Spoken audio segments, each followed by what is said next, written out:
Hey everybody, this is Jesse B. Gilmore, agency transformation coach and founder of Niche in Control, creator of Leverage for Growth. And I'm Lucas James, founder of Twiz.io, which scaled from $0 to $200,000 a month with my own agency. We are the hosts of Leverage for Growth podcast agency leverage episodes.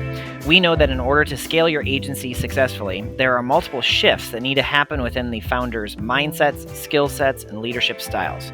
We are on a mission to interview marketing and PR agency owners on their journey to 6, 7, and 8 figures and leverage the lessons from their journey to save you time, energy, and money in order for you to get your agency to the next level. If you find value in these episodes, watch the case study video to learn more about Leverage for Growth and how we successfully scale agencies quickly at nicheincontrol.com/case study. That's nicheincontrol.com/case study. You are now listening to Leverage for Growth. Hey everybody, this is Jesse P. Gilmore, founder of Niche in Control and creator of Leverage for Growth. Welcome to the Agency Leverage Edition. Today, I am here with Greg Lee, founder of Brand Flights, a full-service marketing, advertising, and public relations agency servicing Fortune 500 companies and startups. Thanks for coming on our show today. Hey, thanks for having me, Jesse. Nice to meet you here. Yeah, absolutely. Can you tell us a little bit about the history and background of Brand Flights?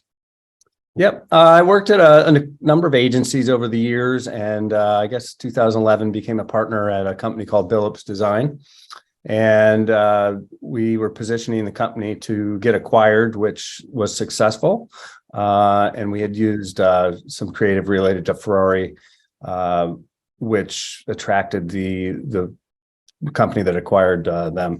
And so at that point, I spun off Brand Flights, or started Brand Flights, and incorporated it in 2013, and continued on working with Ferrari and a bunch of dealers, Rosetta Stone. We picked up LL Bean along in partnership with the old agency, and just kind of have grown the business since then. And it's been great. We've expanded quite a lot with Ferrari, and it provides a good level of freedom. I have 3 kids, so I really enjoyed that part of it, being able to work in an office and also remotely. So that's been a big part of why I went the direction that I did with building the company. Mm-hmm.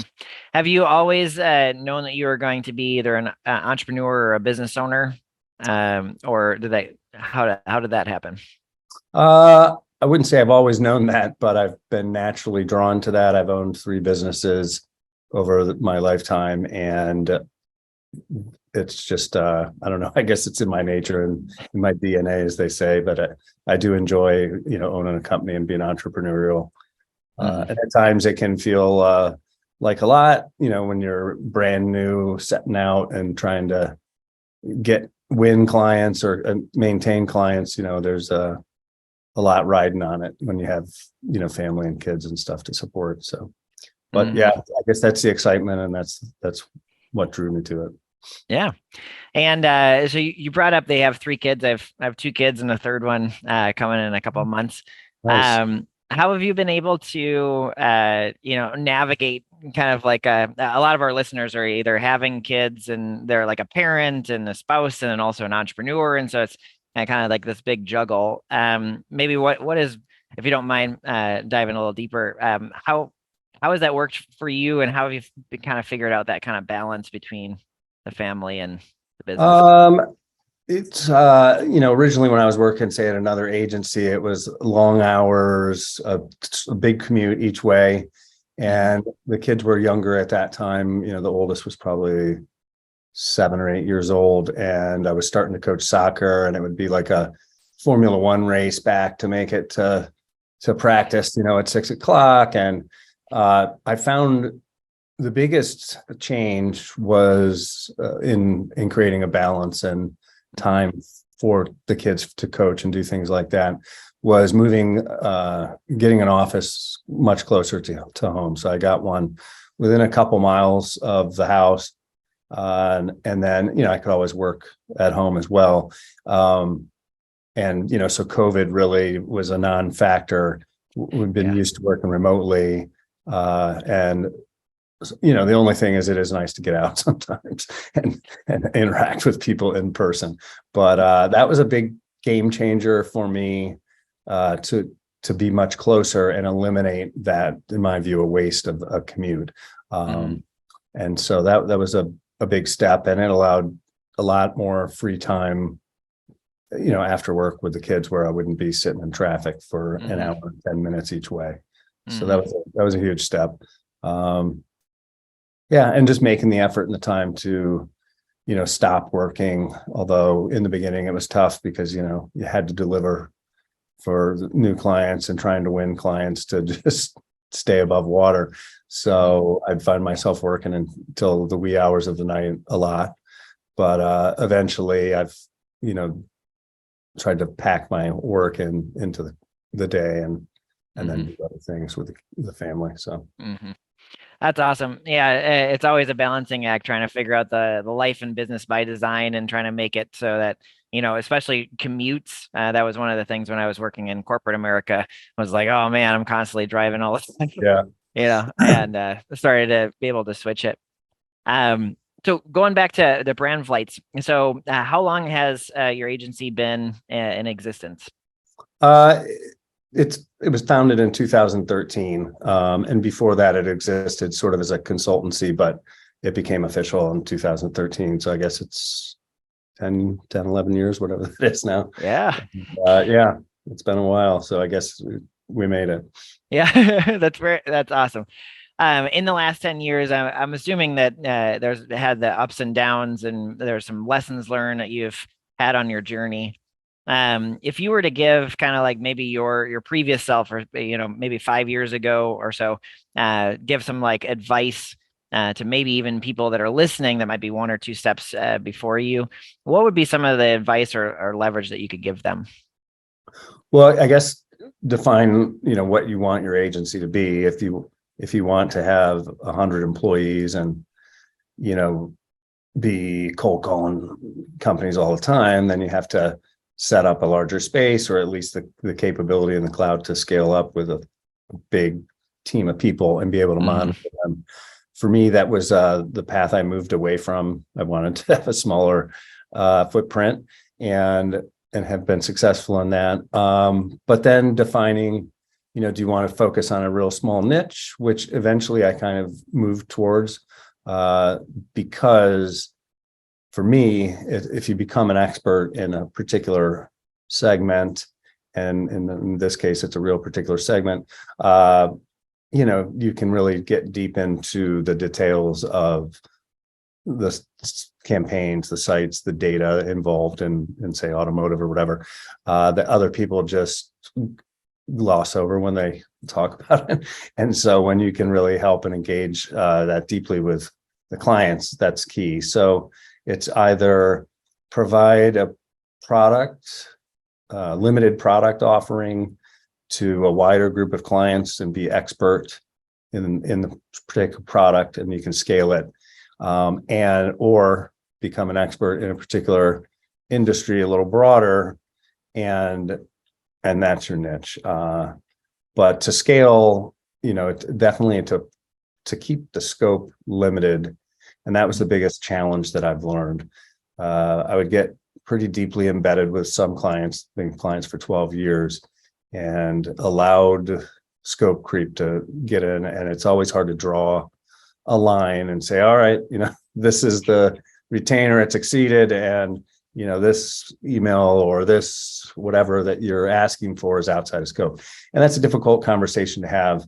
And that's where having scale and a lot more people makes it a little easier if you're productized, and it's a very clear delineation of, okay, whatever, we're going to provide web maintenance, SEO, 1 email a month, and this, and it'll be whatever it is, $1,000.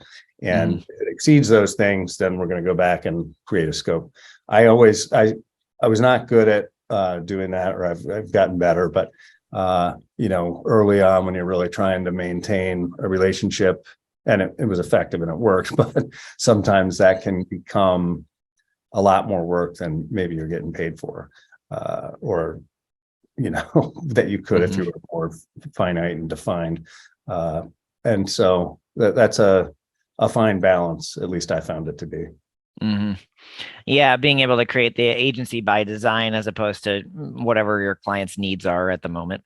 Yeah, and if you know, I mean, if you allow it to get too wide, it's good because you get pretty embedded and sticky with them. But there's something to be said for a narrow product mix and very defined relationship. And then if it so you can either sell that wider, or you have to draw your lines if you can see that scope creep's coming in and sort of blowing out what you're getting paid for the deliverables.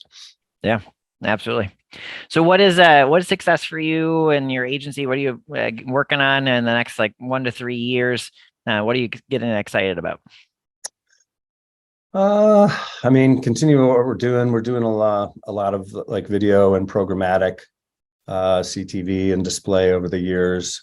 And that's exciting. We've kind of not moved away entirely, but slowed on the social side. We were doing a lot of social campaigns. With the iOS changes, we found that to be more challenging to deliver the same results that we had been seeing. Enjoy the web side of things, the web 3.0, whatever, where I was working with my old partner on some AI that they were doing, augmented reality. And that was pretty cool. How just different it is, more app oriented, more call out oriented for products. It was interesting to learn something new like that. I had didn't know much about it, so that was pretty cool. Yeah, I don't know that, and then maybe scaling the company up to a certain point where the scaling is a benefit to lifestyle and company as opposed to becoming a burden. That's the challenge across the board for the last 10 years. So that's what I'm, I guess, focusing on, how to keep it going and then plan for either maybe the kids to take over someday or an acquisition, thinking through those kind of things, like what's the best fit for me, the company, my lifestyle, if the kids are interested and they've kind of grown up around it and seen, have them in on projects over the years, naming and branding and logos, and let them see the sort of the process of it, and they enjoy it, but in the end, whatever makes them happy, I would want them to move towards and not be concerned about sticking with the family business unless they want to, and that would be a cool gift if it could occur that way, where one of them was interested or all and wanted to, work as they grow up and get older. That's awesome. Well, cool. What's the best way for people to get in touch with you, or do you have any offers for them that they could take advantage of? I mean, I'm quite selective with clients. So my website, brandflights.com, they can give a call, 610-935-3800. And we could have a conversation. It would just depend. Typically it's brands and specific projects and budgets that would be required to engage. So that's kind of I guess it's a good position to be in. And that's the position. You got your niche, who you serve and how to serve them. And that's awesome. Well, thank you so much for being on the show today. It's been a pleasure. All right. Hey, thank you very much. Have a great afternoon. Agency owners, if you want to transform your agency to sustain and grow without your direct involvement, where you can stop working in the business and switch to working on the business, where you can regain control of your time, delegate effectively, get paid what you're worth, and have your team run the day-to-day, go to nicheincontrol.com/case study right now to learn more about Leverage for Growth. You can book a free strategy session with us to look at your systems, understand what needs to be done in order for you to scale, and get a free strategic plan for the next year to live the life of entrepreneurship that you've always dreamed about. Go to nicheincontrol.com/case study. That is nicheincontrol.com/case study now.